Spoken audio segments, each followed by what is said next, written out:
گھر کے سربراہ کی قربانی کافی ہے؟ نگہت خان سعودی عرب سے پوچھتی ہیں کیا گھر کا سربراہ قربانی کرے تو باقی سب گھر والوں کی طرف سے قربانی ہو جاتی ہے؟ یہ امام احمد ابن حنبل اور امام شافعی رحمہ اللہ تعالیٰ کا یہ قول ہے، اور بعض اسلاف کا صحابہ تابعین سے بھی منقول ہے کہ گھر کے سربراہ کی طرف سے قربانی کافی ہے، لیکن دوسری طرف بھی صحابہ تابعین ہیں اور ان کا قول یہی ہے کہ قربانی ہر صاحب نصاب پر، جو بھی قربانی کی استطاعت رکھتا ہے اس پر مستقل قربانی واجب ہے۔ یہی امام ابو حنیفہ رحمہ اللہ تعالیٰ کا قول ہے، اور اس پر صحیح حدیث موجود ہے، من وجد سعة لأن يضحي فلم يضحي فلا يقربن مصلانا۔ آپ صلی اللہ علیہ وسلم نے فرمایا جس کے پاس قربانی کی گنجائش تھی پھر بھی اس نے قربانی نہیں کی تو وہ ہماری عیدگاہ میں نہ آئے۔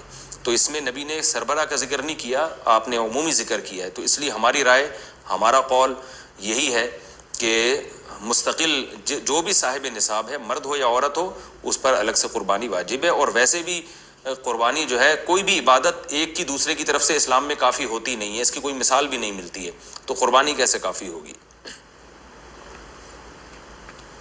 یاجوج ماجوج کی کیا حقیقت ہے؟ آصف خلیل، یاجوج ماجوج کون ہیں اور یہ کھل چکے ہیں؟ اللہ نہ کرے آصف بھائی ایسی باتیں نہ کریں۔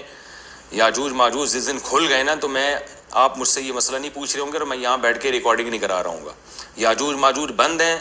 حضرت القرنین جو آج سے ہزاروں سال پہلے ایک اللہ کے بعض مفسرین کے قول کے مطابق اللہ کے پیغمبر تھے، ورنہ ایک بہرحال نیک بادشاہ تھے جنہوں نے دنیا پہ حکومت کی تھی، تو اس دور میں یاجوج ماجوج نے زمین میں فساد مچایا ہوا تھا، تو انہوں نے اللہ کے حکم سے ان کو پہاڑوں کے پیچھے سیسا پلائی ہوئی اور تانبے کی دیوار میں بند کر دیا، اور حدیث سے پتہ چلتا ہے کہ قرب قیامت میں یہ دوبارہ ظاہر ہوں گے اور زمین میں فساد مچائیں گے، اور حضرت عیسیٰ علیہ الصلوۃ والسلام ان کو قتل کریں گے۔